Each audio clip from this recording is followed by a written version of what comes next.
Olá! E aí, meu povo? Como é que vocês estão? Vão entrando aí na nossa live.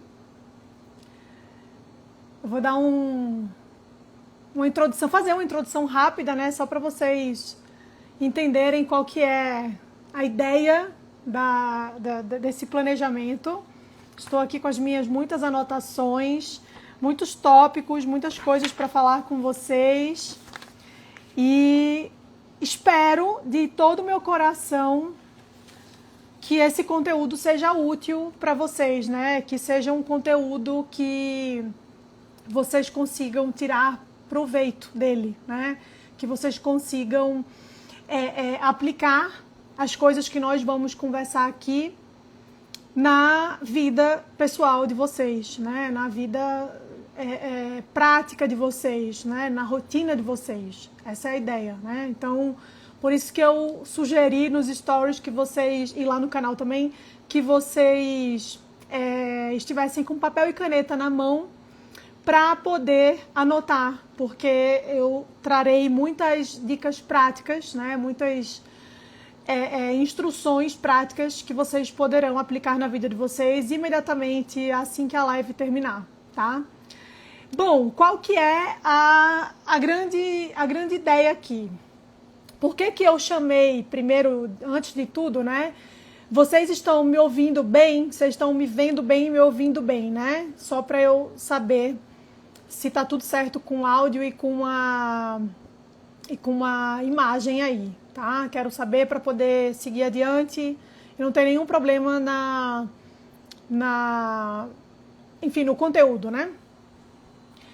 Tá tudo certo, né? Então, maravilha. Vamos lá. Por que eu chamei essa live de planejamento de vida, né? Não é uma coisa ao acaso. Essa live se chama Planejamento de Vida porque a ideia aqui, e isso vocês vão ver ao longo dessa live de forma muito prática, é que vocês segmentem a vida de vocês por áreas e organizem cada uma dessas áreas. Então é um planejamento de vida, né? É um planejamento geral da vida de vocês, né? Que será abordado aqui a partir dessas sessões, a partir dessas áreas que nós temos, né? Então, a nossa vida profissional, a nossa vida pessoal, a nossa vida espiritual, tudo isso.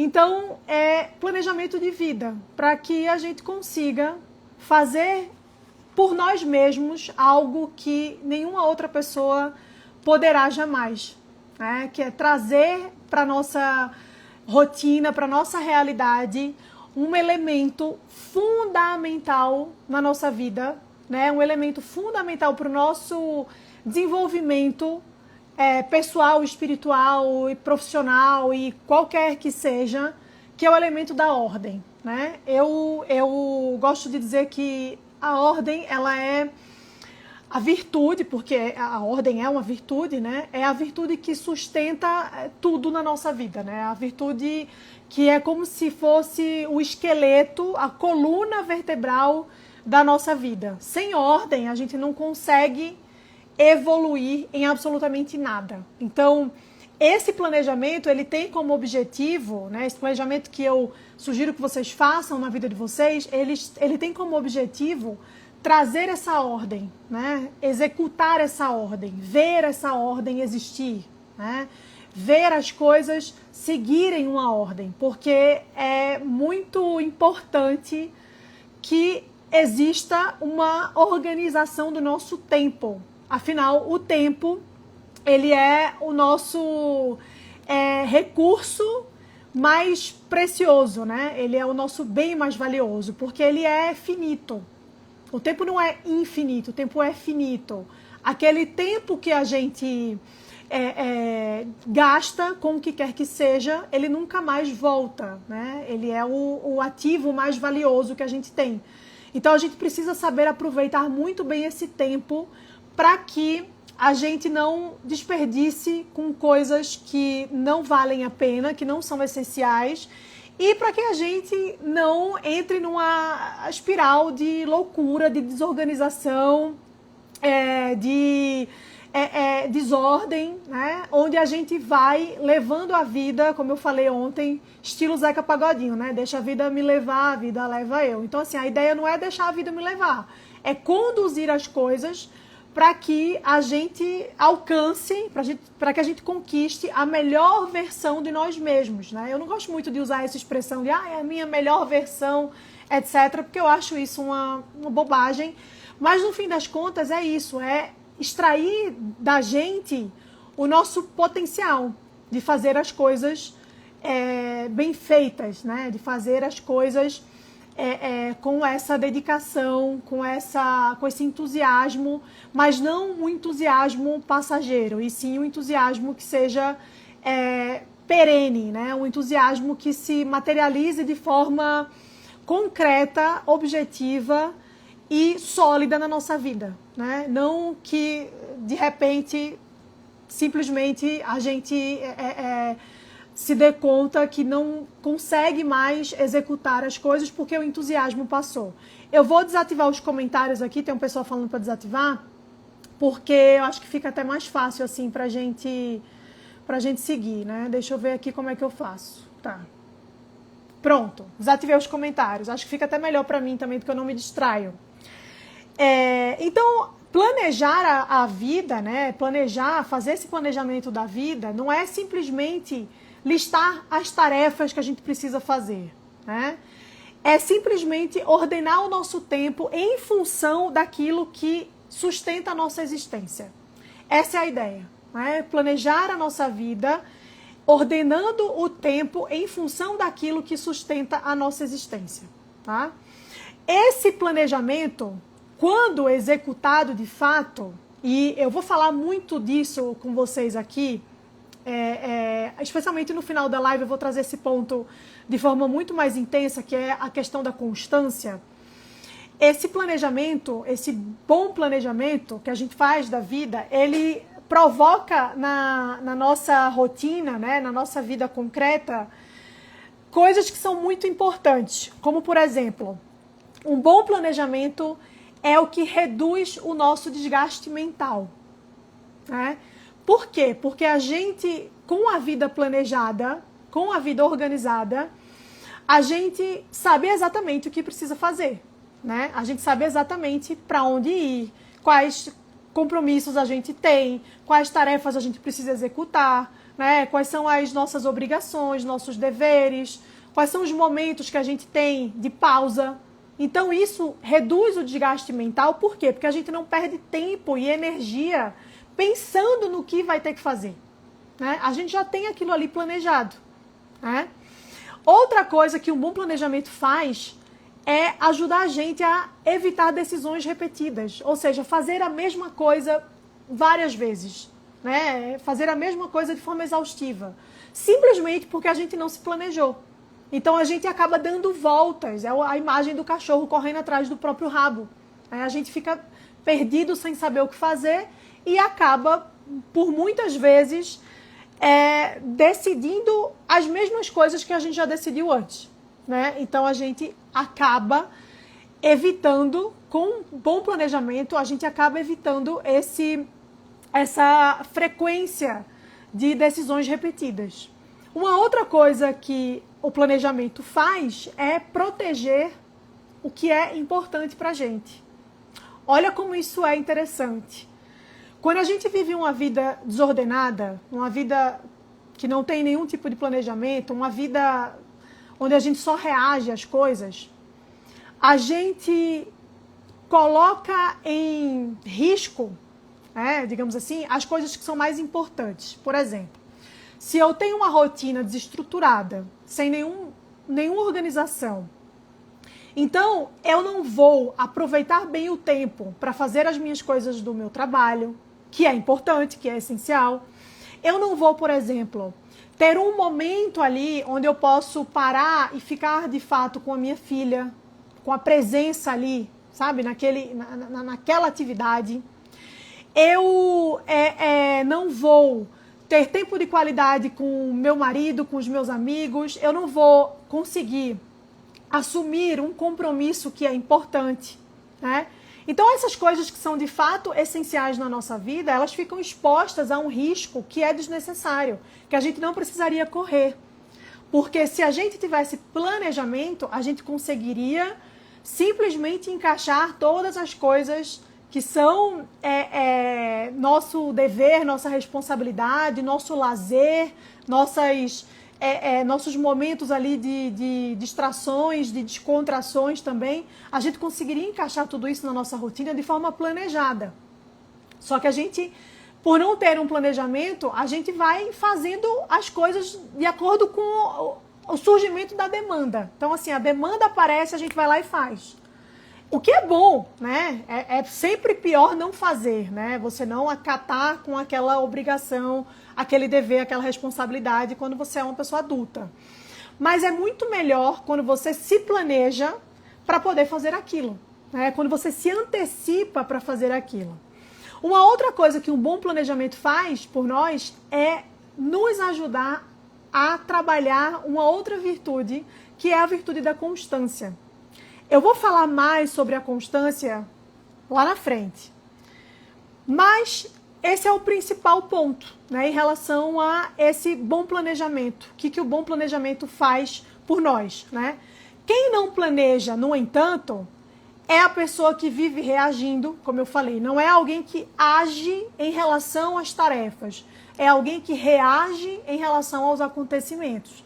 Então, por exemplo, eu não tomo a iniciativa de fazer algo. Aquele algo se impõe diante de mim e eu preciso fazer, né? Então, assim, você está sempre reagindo. Você nunca está agindo ativamente, né? De forma consciente. Você está sempre reagindo. Quem não planeja também faz uma outra coisa, que é um grande problema, que é trocar as coisas que são importantes pelas coisas que são urgentes. Quando a gente não tem planejamento, basicamente tudo vira urgente, porque a gente não tem organização. Então, por não ter organização, a gente não consegue, nem que seja de forma mínima possível, controlar as coisas ao nosso redor, controlar o nosso dia, controlar o tempo que a gente tem, né? Então, a gente vai sacrificando as coisas importantes, porque tudo se torna urgente. Quando você não tem esse domínio do seu tempo, quando você não sabe o que você faz com o seu próprio tempo, gente, escuta isso aqui com atenção, porque é muito importante, tá? A gente não sabe. A gente não sabe o que faz com o nosso próprio tempo. A queixa mais comum que existe é: nossa, o dia acabou hoje e assim, eu não fiz nada. Às vezes a pessoa fez 1 zilhão de coisas, mas ela não tem essa noção. Porque ela não tem noção do tempo, ela não tem organização do tempo. Ou o contrário, nossa, o dia hoje foi puxado, fiz 1 milhão de coisas. E quando você vai ver, a pessoa fez 2 coisas. Só que por ser desorganizada, ela não consegue ter uma percepção exata do tempo que ela precisou empregar naquela atividade. Então, ou é muito ou não é nada, muitas vezes, né? E a gente precisa ter uma noção um pouco mais exata daquilo que a gente vai fazendo, né? Daquilo que a gente vai executando na nossa rotina, no nosso dia a dia.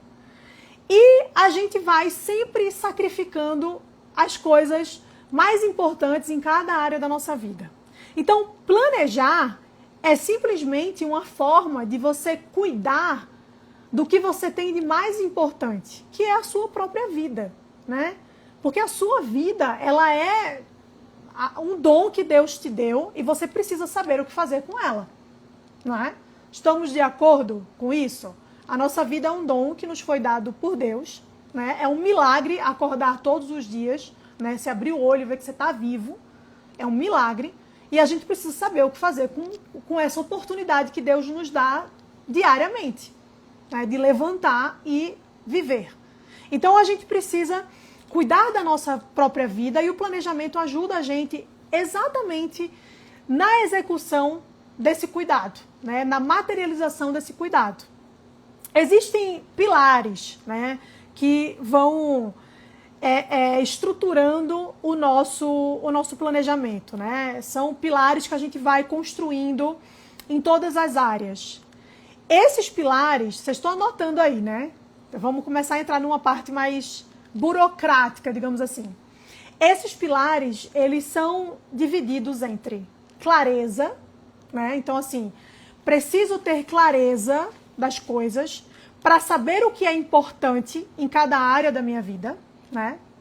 E aí, para ter essa clareza, a gente precisa fazer uma pergunta que é a pergunta-chave, que a gente vai fazer na organização de todas as áreas, né, da nossa vida, que é: o que é que eu não posso deixar de fazer nessa área aqui?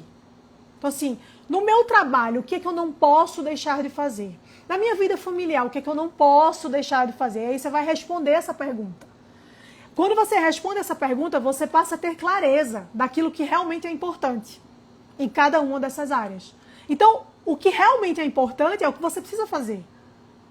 Você entende? O resto você vai administrando de acordo com o seu tempo, com a sua disponibilidade, com o seu interesse, enfim. Mas aquilo que realmente é importante é o que você precisa enxergar de forma clara. É disso que você precisa ter clareza. Uma outra coisa, um outro pilar que sustenta o planejamento da nossa vida é a hierarquia.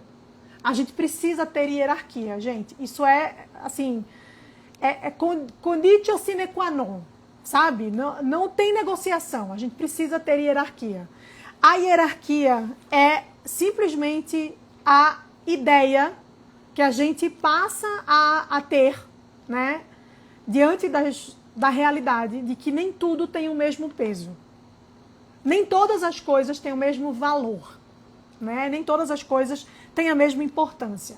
Quando você planeja, você está escolhendo o que vem primeiro. Você está escolhendo o que está no topo da sua hierarquia. E é isso que você precisa fazer. Muitas vezes a gente não sabe. A gente não tem hierarquia na vida e a gente não sabe o que é importante. Por isso que eu falei, a gente entra numa espiral de loucura, de insanidade completa. E, de novo, a gente vai vivendo a vida no automático, sem ter controle, sem ter noção de absolutamente nada que acontece. Então a gente precisa ter hierarquia. O terceiro pilar que sustenta esse planejamento é um negócio chamado realismo. Realismo. Pé no chão. Em outras palavras, pé no chão. É você entender, né, o que você pode considerar no seu planejamento. Qual é a energia que você tem para aquele projeto, para aquela tarefa, para aquela atividade? Qual fase da vida você está? Porque isso vai afetar a execução daquilo que você tem que fazer, né? E quais são os seus limites? Quais são os seus limites? Até onde você pode ir? Até onde você tem disposição para ir? Então a gente precisa colocar o pé no chão. Muitas vezes a gente se perde, né, nessa ideia de fazer planejamento e não sei o que e tudo mais. Por quê? Porque a gente faz um planejamento que foge da nossa capacidade humana. Você entendeu? Então a gente coloca assim, não, ano que vem, hoje é o quê? 29 de dezembro. Dia 1 de janeiro, acabou. Aí, outra Mariana, você entendeu? Dia 1 de janeiro é outra Mariana. Eu vou fazer academia todos os dias, de domingo a domingo. Eu não faço nenhum dia, né? Atualmente eu tô parada, não faço nenhum dia. Mas veja só, veja o salto que eu estou dando. Fazer academia domingo a domingo. Eu vou correr na rua. Decidi que eu vou começar a correr. Vou correr também. Fora isso, eu vou fazer uma alimentação extremamente saudável, né? Então, assim, a partir do dia 1, só vou comer, assim, proteína, carboidrato, um legume e pronto. Né? Isso aqui é na minha vida de saúde. Na minha saúde eu vou fazer isso aqui. Aí eu vou construir um projeto do zero. Vai ser um projeto grandioso que eu vou fazer, que vai mudar a minha vida. Eu vou faturar não sei quantos milhões de reais. Eu vou fazer... Então, assim, você começa a construir um planejamento que é insustentável. Ninguém sai de uma rotina que não faz exercício, que não se alimenta bem, que não pratica um esporte, que não faz porcaria nenhuma, para uma rotina que faz 3 milhões de coisas só porque virou o ano. Gente, virada de ano é o relógio, o calendário que marca meia-noite, e aí deixa de ser 31 de dezembro e vira 1 de janeiro. É só isso. A sua vida, você, continua a mesma pessoa. Então a gente faz planejamentos mirabolantes, traça metas mirabolantes, né? Que a gente não consegue alcançar. E aí, qual é o resultado disso? Frustração. A gente se frustra. No primeiro mês, porque assim, a gente consegue fazer as coisas por entusiasmo. Isso é um fato. Então assim, não, mas eu tô dizendo que eu vou fazer, então dia 1 de janeiro eu vou fazer. Aí, de fato, chega dia 1 de janeiro, você faz. Você começa. E aí você sustenta aquilo por 1 semana, 2 semanas, 3 semanas, 4 semanas. Fechou um mês. Pô, tô mandando muito bem. Mas o entusiasmo, esse entusiasmo inicial, sabe qual que é o problema dele? É que ele passa. Nada é tão efêmero quanto o entusiasmo. Guardem isso com vocês. Nada é tão efêmero quanto o entusiasmo. Ele passa. E aí, quando ele passa, vem a vida real, dá um soco na nossa cara e diz, ó, não é assim que funciona. Seja realista. Coloque seu pé no chão. Você hoje está parado, você não faz nada, coloca atividade física 3 vezes na semana e tá ótimo. Se você conseguir ir 4, você já dobrou a meta. Já de humor, já dobrou a meta. Se você conseguir 5 vezes, pô, parabéns. Mas o seu compromisso era ir 3 vezes. Porque ir 3 vezes é possível. Dentro da sua realidade é possível. Não estou falando aqui de um maratonista. Estou falando de gente que é sedentária, pô. Um maratonista, ele consegue. Mas um maratonista, ele não vai ter esse problema de colocar isso como meta. Você entendeu? Então, a gente precisa colocar objetivos no nosso planejamento de vida que são alcançáveis, que são sustentáveis, que são possíveis. Tá? Então, se a gente faz isso, a gente começa a ver a vida andar. Você começa a perceber que você está melhorando. Olha, estou melhorando. Por quê? Porque eu me comprometi a fazer pouco. Mas eu me comprometi. E eu estou fazendo. O pouco, gente, bem feito, o pouco feito e bem feito nunca será inferior ao muito que você não faz. Né? Ele sempre vai ser superior. Sempre vai ser melhor você fazer pouco e fazer, você se comprometer a pouca coisa e fazer, do que você se comprometer com uma infinidade de metas que você não vai conseguir realizar. Então, quando isso acontece, o que é que a gente sente? Qual que é o sentimento que predomina na nossa vida? Frustração. Então, a gente foi lá, se comprometeu a fazer um monte de coisa, fez por 1, 2, 3 semanas.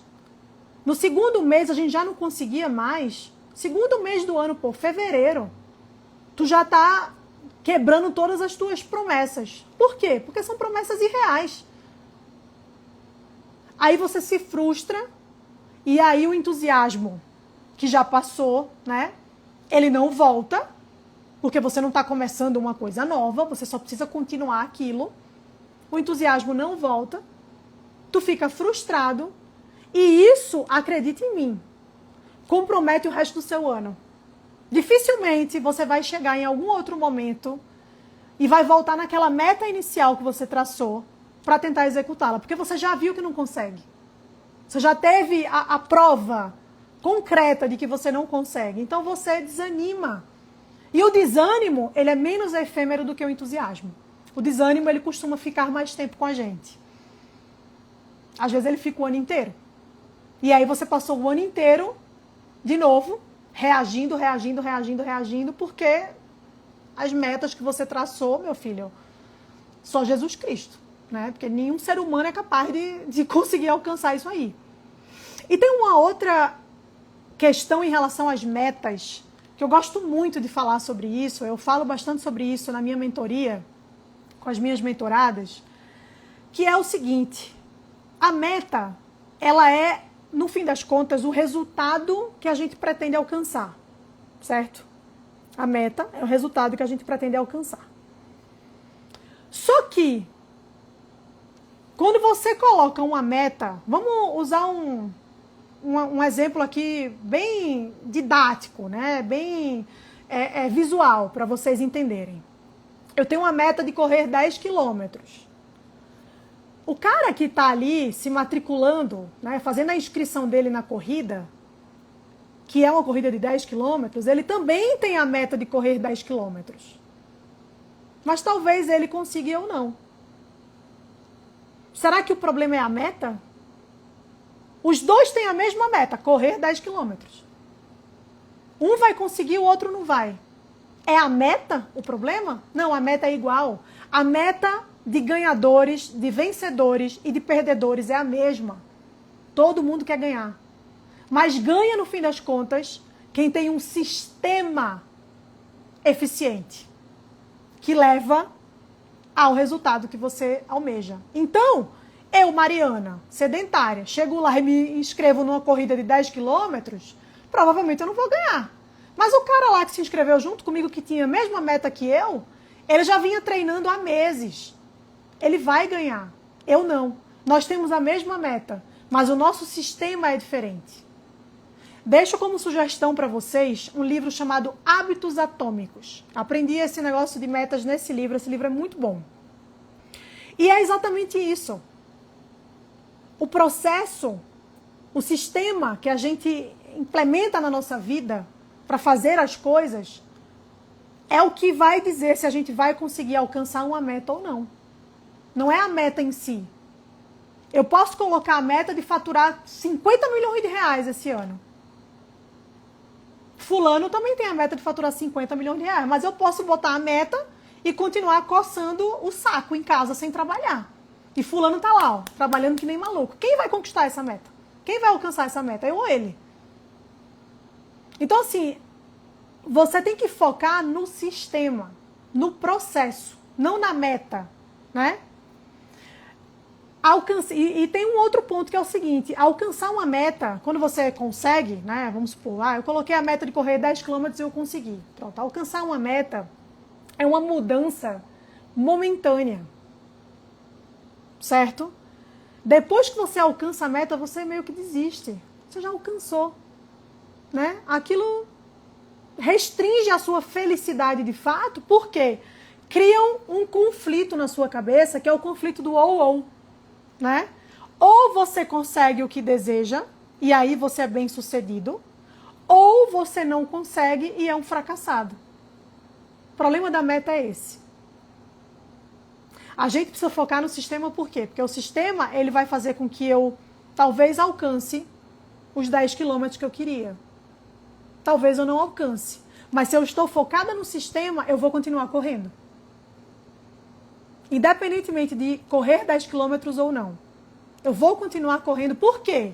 Porque eu sei que aquilo é bom para minha saúde, porque aquilo me faz bem, porque libera não sei o quê, porque faz bem... Entendeu? Então, o processo, no fim das contas, é o que faz sentido na nossa vida. Não é a meta. Né? E aí, um outro pilar do planejamento de vida é a constância. Por quê? Porque o planejamento bom, ele não é um ato heróico, certo?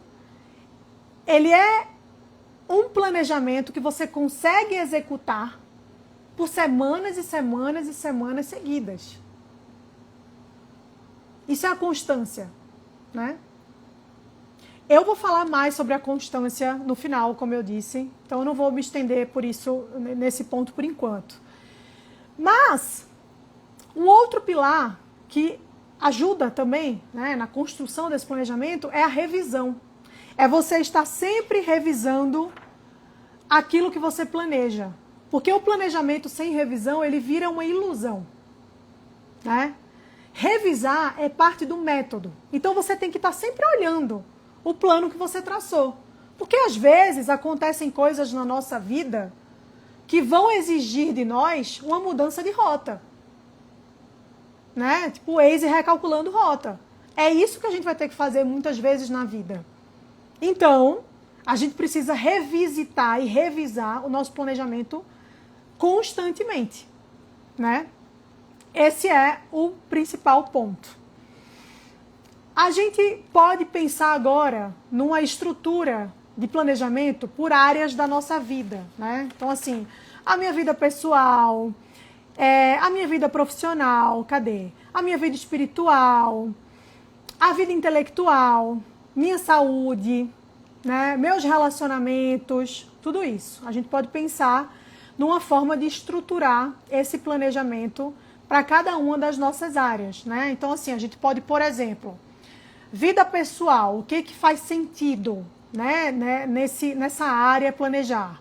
A minha rotina do dia, né, a organização da minha casa, o meu tempo sozinha para fazer uma leitura, para fazer as coisas que eu gostaria, o ritmo da minha semana, as datas importantes que eu vou precisar me atentar, o aniversário de fulano, o aniversário da minha sogra, né? Você não pode esquecer o aniversário da sogra. Essas coisas assim que são importantes, que você não pode esquecer, a gente vai planejando. Isso tudo está dentro da nossa vida pessoal, né? A gente pode também definir o mínimo diário, né? Então, por exemplo, o mínimo que eu vou fazer hoje é isso aqui. Às vezes é um dia que a gente não está bem. Principalmente nós, mulheres, eu falo nós porque eu sei que aqui a maioria é mulher, talvez 99,9%, a gente depende muito do nosso humor, que oscila drasticamente de uma hora para outra, né? A gente sabe disso. Então, às vezes, a gente acorda num dia que não está bem, às vezes eu não estou muito de bem com a vida, às vezes eu estou estressada, estou irritada, hoje é um dia que eu estou mais impaciente, hoje é um dia que eu estou mais cansada. Então, eu preciso definir o mínimo que eu vou fazer naquele dia. Porque quando você define o mínimo, você não se sente um fracassado, mesmo quando você não está bem, né? Quando você não define isso, você não faz porcaria nenhuma, você chega no final do dia e fica, ai, tá vendo, ó, fiz nada, sou um inútil. Aí o sentimento ruim que você estava sentindo triplica, né? Então, assim, definir esse mínimo diário é importante para você ter essa sensação, né? Para você ter para você visualizar que você fez alguma coisa. Por mais difícil que tenha sido, né? Então, por exemplo, o mínimo diário pode ser 1 hora para acordar. Então, assim, eu levanto às 6 todos os dias, tá, hoje eu não estou bem, mas eu vou levantar às 6. Ponto. Né? Ou então, o meu horário de dormir é 9 da noite. Eu vou dormir às 9. Ah, mas eu queria ficar vendo filme porque hoje eu não estou bem. Não, mas eu vou dormir às 9. Esse é o mínimo que eu vou fazer hoje, é respeitar o meu horário de dormir.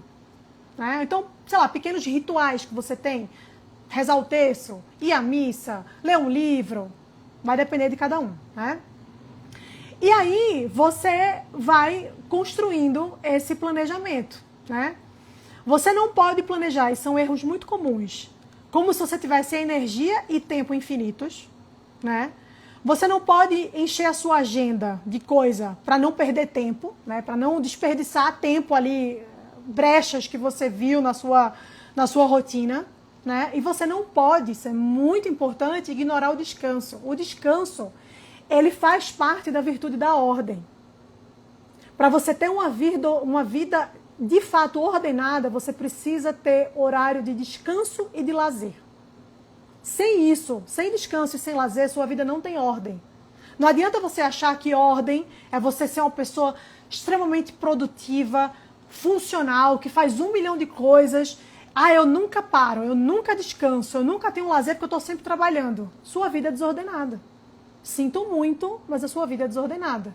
Uma vida que tem ordem de fato é uma vida onde existe tempo para o lazer e tempo para o descanso.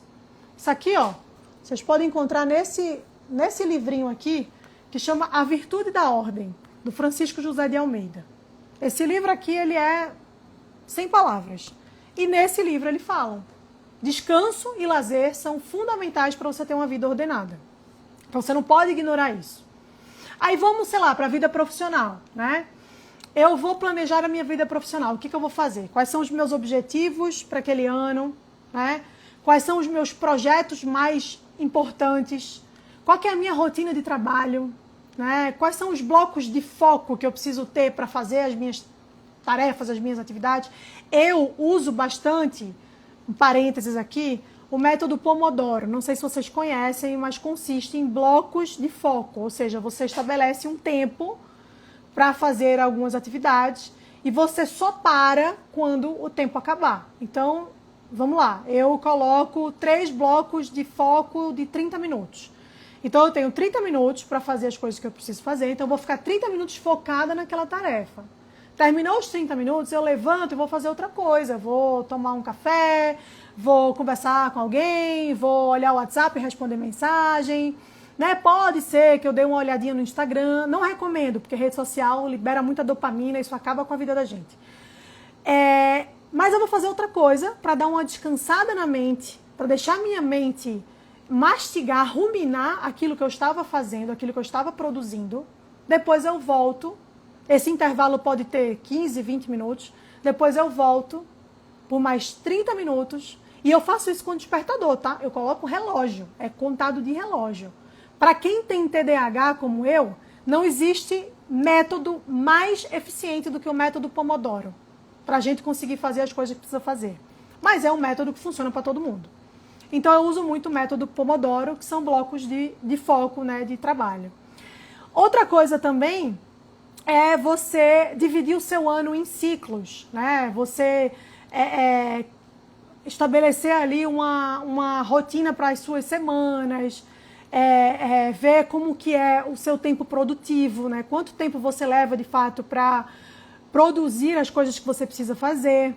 Então tudo isso é muito importante, né? Na vida espiritual, sei que muitos de vocês aqui têm essa demanda, essa queixa, né? Vocês acharam que eu estava sem minha coquinha. Erraram feio. Na vida espiritual é um caso à parte, assim, porque a gente tem muita dificuldade, e escutem isso com atenção, tá? A gente tem muita dificuldade de aceitar que a vida espiritual exige de nós um negócio chamado planejamento. A gente pensa o seguinte: nossa, mas eu vou colocar no meu despertador um horário para conversar com Deus? Que absurdo! Absurdo é você não ter esse horário. Absurdo é você não rezar. Isso é absurdo. Agora, colocar um despertador que vai te lembrar de fazer algo que é importante, maravilha, faça isso. Coloca o despertador. Eu coloco o despertador todos os dias para me lembrar de rezar o terço. Senão eu não rezo. Eu esqueço, eu vou sendo engolida pelas coisas que eu tenho que fazer, esqueço. Mas isso é muito importante para mim. Então eu coloco um despertador para me lembrar. A vida espiritual, ela precisa crescer. Se você tem a oportunidade de usar ferramentas a seu favor, use. Você entendeu? Então, assim, planejar a vida espiritual não é como se fosse uma ofensa a Deus. Muito pelo contrário. O que ofende a Deus é você não ter vida espiritual. E muitas pessoas, 90% das pessoas, só conseguem fazer isso, de fato, só conseguem fazer essas tarefas espirituais quando são lembradas, né? Porque a vida é assim. Não foi à toa que o meu grande amigo no céu, meu santo de devoção, São José Maria Escrivá, ele instituiu para a obra um negócio chamado plano de vida. Você tem que ter um plano de vida, né? Plano de vida nada mais é do que você definir ali as suas tarefas no seu dia a dia. Então, assim, todos os dias eu vou à missa, todos os dias eu vou rezar o terço. Estou dando só exemplos, tá? Não é para ninguém seguir isso aqui, não. Cada um vai fazer de acordo com as suas capacidades. Mas aí você coloca: eu tenho que rezar o terço, eu tenho que ir à missa, eu tenho que fazer meu exame de consciência, eu vou tirar uns minutos para fazer uma leitura espiritual. Então, assim, tudo isso você coloca no seu plano de vida, né? E você vai executando. O plano de vida é uma ferramenta para ajudar a gente, né? Quando eu comecei a fazer direção espiritual, lá atrás, muitos anos atrás, o meu padre, né, o meu diretor espiritual, ele chegou para mim e sugeriu: faça um plano de vida. Perguntei para ele o que era, ele me explicou isso que eu estou explicando para vocês, e eu olhei para ele e falei assim: padre, mas eu vou colocar na minha agenda que eu tenho que rezar. Isso não é uma ofensa a Deus? E aí ele me disse exatamente o que eu falei para vocês aqui agora. Ele falou: ofensa é você não rezar. Reze. Se tá na sua agenda ou não tá, aí é outra história. Mas reze, né? E eu falei para ele: mas isso não seria burocratizar a relação com Deus? Isso não seria tornar a relação com Deus uma tabela no Excel? E aí ele disse, minha filha, a vida espiritual, ela precisa crescer, né? Se a gente tem como usar as coisas que estão à nossa volta, as coisas materiais, para nos ajudar, para nos incentivar a ter vida espiritual, então que a gente use. Porque isso vai ser bom para a gente. A partir dali eu comecei a fazer meu plano de vida e a minha vida espiritual é outra, desde então. Né? Isso já tem uns bons anos, mas sempre é tempo de começar a fazer. Então, na vida espiritual a gente planeja os horários de oração, as leituras espirituais que a gente vai fazer, as práticas que a gente tem durante a semana, né? O ritmo do ano, né? Por exemplo, as festas, celebrações. Claro, se você quiser fazer isso, se não quiser também não tem necessidade. Mas os momentos de recolhimento, os momentos de exame de consciência, os momentos de oração, os momentos... Tudo isso você pode planejar. É bem-vindo que você faça isso. Né? Porque isso vai te ajudar a ter vida espiritual. E no fim das contas, é isso que você precisa. Né? Outra coisa que a gente tem muita dificuldade de planejar também é a nossa vida intelectual. Então, por exemplo, a gente não... eu não leio muito. Eu não sou uma pessoa que leio muito porque eu não tenho tempo. Não. Tempo você tem. O que você não tem é organização do tempo. Mas tempo você tem. Porque, por exemplo, se você fica 15 minutos na sala de espera de um médico para ser atendida, você tem 15 minutos de possibilidade de leitura, por exemplo. Mas não, você está tão desorganizado que você nem pensa nisso. Você só vai, pega o Instagram e fica rolando a aba de Reels. Ponto. Quando você planeja, quando você faz as coisas de forma intencional, quando há intencionalidade na sua vida, intencionalidade, gente, é tudo, é a intenção de fazer as coisas. Quando você quer de fato fazer as coisas, você faz. Você encaixa dentro do tempo que você tem, né? Então você planeja as leituras do ano, seus estudos, né? Os cursos que você faz, as coisas que você escreve, tempo de reflexão a partir das leituras que você fez, tudo isso. Saúde, mesma coisa, né? Você vai planejar ali seu sono, sua alimentação, exercício físico, suas consultas médicas, né? As pausas que você tem, tudo isso. Você vai registrar num planejamento para que você consiga visualizar, para que você consiga materializar a sua vida ali diante dos seus olhos e aí você consiga dar conta, né? Sem ser engolido pelas demandas que, quando não existe planejamento, são sempre urgentes, né? Então você vai fazendo isso. Nos relacionamentos, mesma coisa, tempo com a família, tempo com os amigos, né? Uma vez por semana, eu e meu marido, a gente vai jantar fora, né? Ou então, uma vez por mês eu saio para almoçar com as minhas amigas. Isso é importante também que a gente faça isso, né? Isso pode entrar ali na parte do lazer, né? Do descanso e tudo mais. Então, assim, é planejar essas coisas todas, né? E aí, fazer sempre uma revisão mensal, ajustes trimestrais, que eu recomendo muito, né? Como eu falei para vocês uma vez nos stories, não sei se vocês vão lembrar, ou se todo mundo viu, mas eu disse que eu organizo o meu ano por trimestre. Por que trimestre? Porque eu acho que é mais fácil de visualizar. 3 meses é um tempo bom para eu saber o que eu tenho que fazer. Um mês é muito curto, né? Um mês a gente já faz o planejamento do mês normal. 6 meses eu já acho que é bastante tempo. Então, o trimestre, para mim, funciona muito bem. Então, eu penso, janeiro, fevereiro, março. O que eu tenho para fazer nesses meses? Né? Quais são os eventos que eu tenho? Sei lá, palestra que eu vou dar, aula que eu vou fazer, né? Sei lá, aniversário de fulano, coisas de trabalho, projeto tal que eu vou executar. Aí, passou esses 3 meses, você faz uma revisão do que você fez. Você faz uma avaliação honesta do que você fez e aí você parte para os próximos 3 meses. Mesma coisa, planeja tudo de novo. Nossa, Mari, estou cansada só de pensar. Mais cansado você fica quando você não planeja nada e vive a vida no automático. A sensação de exaustão, ela é constante. Porque a pessoa que leva uma vida desorganizada, ela está sempre equilibrando 1 milhão de pratos nas mãos. Isso cansa. Cansa fisicamente e cansa emocionalmente. E o desgaste emocional, ele traz prejuízos muito graves para a nossa vida. Então a gente precisa considerar isso. É cansativo fazer um planejamento? Sinceramente, é um saco. Não falo isso para vocês com um brilho nos olhos. Ai, como é uma delícia fazer um planejamento do ano. É um saco. Mas é necessário para que as coisas funcionem bem. Então, se vocês querem o conforto, aí vocês ficam aí. Mas se vocês querem que a vida funcione bem, com intencionalidade, então planejem. Gastem um tempo de vocês para fazer esse planejamento. Porque vai ser muito importante. Lá na frente vocês vão ver como foi importante. E aí, por último, né? É muito interessante a gente pensar no seguinte. O planejamento, ele não é uma espécie de previsão, né? Tipo assim, eu vou planejar significa que eu vou prever tudo que vai acontecer na minha vida. Não, porque você não é mãe de Ná, né?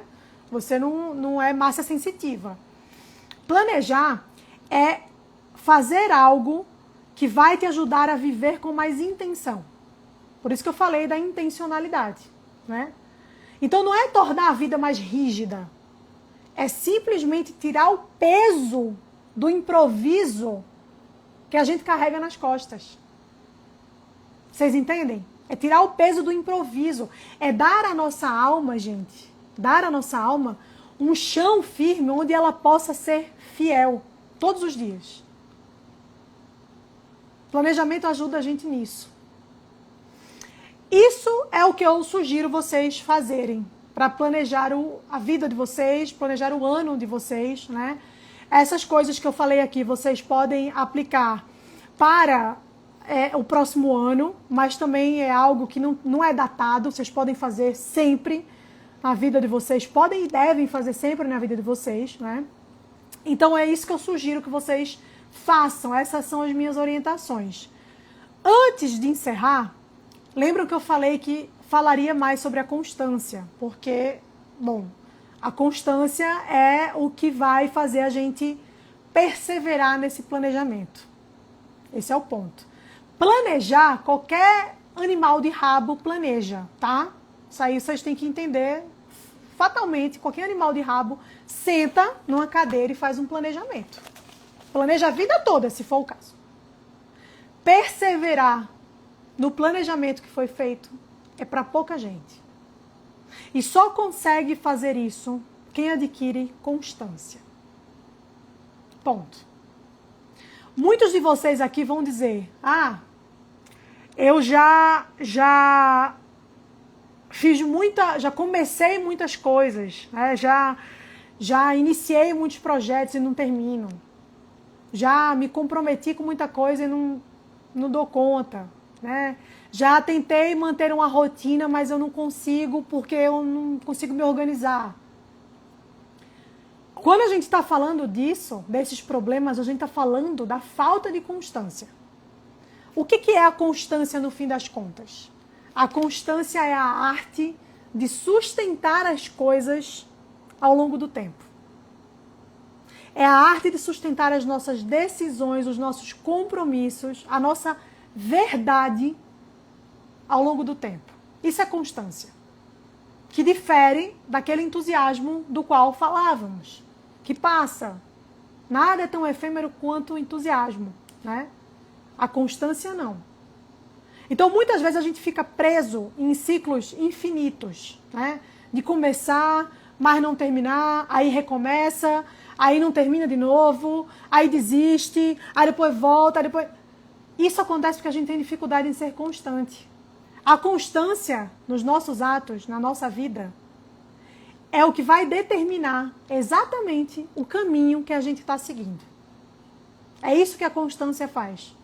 É o que mostra a nossa direção. E a constância, né, ao contrário do que muitas pessoas podem pensar, ela não é uma grande ação que transforma tudo, né? Ela é a repetição diária de pequenos atos. Isso é constância. É você fazer todo dia a mesma coisa. Isso é constância. É por isso que a constância é uma virtude que está ligada à virtude da fortaleza. Vocês sabiam disso? A constância é uma virtude ligada à virtude da fortaleza. É parte da virtude da fortaleza. Santo Tomás, por exemplo, ele dizia, né, ele explicava a constância assim: a constância é o permanecer firme no bem. Né? Como o ato de não abandonar a prática virtuosa quando o entusiasmo passa. Isso é a constância. É o ato de não abandonar a prática virtuosa quando o entusiasmo vai embora. Porque vai. E o que fica é exatamente a constância. Que faz com que você não abandone as coisas. Então a constância é a qualidade que permite a gente repetir atos bons até que eles se tornem hábitos. Isso é o que constrói um hábito, né? O que é um hábito? Hábito é aquilo que você faz repetidas vezes. E aí, de alguma maneira, se torna algo connatural, a sua existência, né? Muitas vezes a gente faz as coisas por entusiasmo, mas não faz por constância. E vejam só, o entusiasmo ele é importante. Ele é importante porque ele dá fôlego para a gente começar. Né? Ele dá o famoso fogo no rabo para a gente começar as coisas. Mas só que o entusiasmo por si só ele não é suficiente. Né? Ele é só fogo de palha.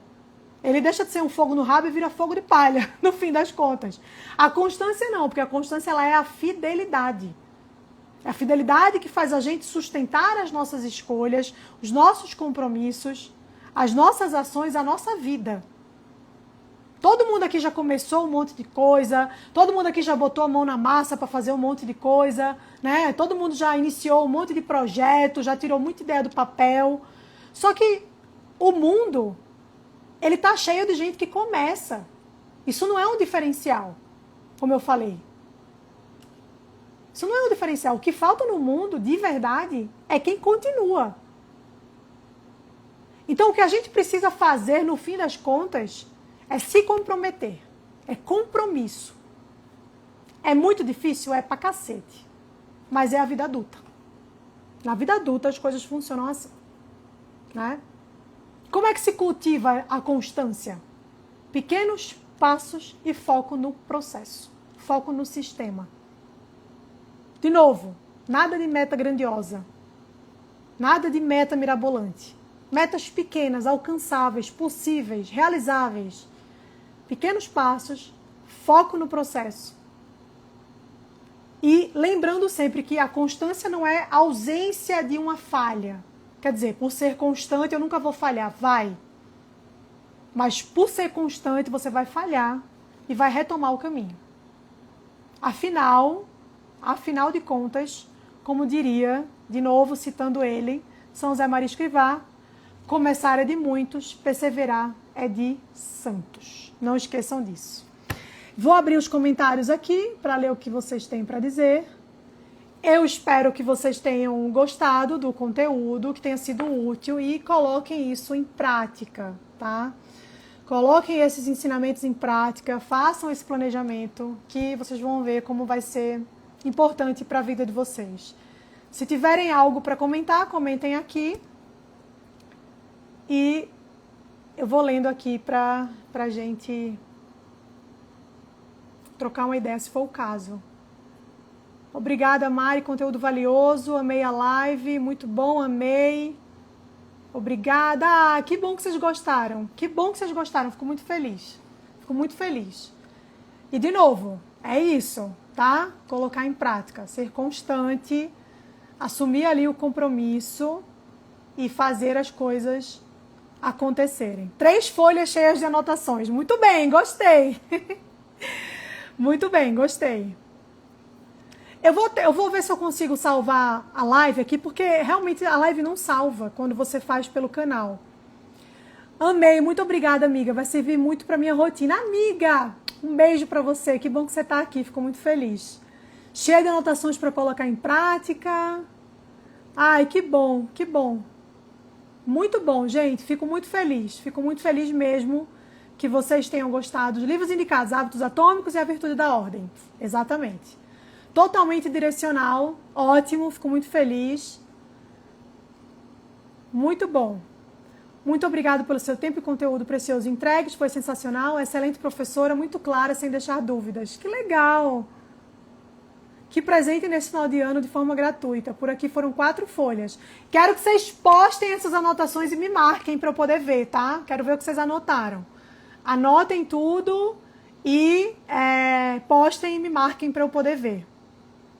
Gente, um beijo enorme para vocês. Fiquem com Deus, tá? Deus abençoe cada um. Cada uma, né? Que acho que aqui a maioria é mulher. Deus abençoe todos e todas e todes. E a gente vai se falando no canal. A gente vai trocando ideia lá no canal e também aqui nos stories no Instagram. Tá bom? Beijo, fiquem com Deus.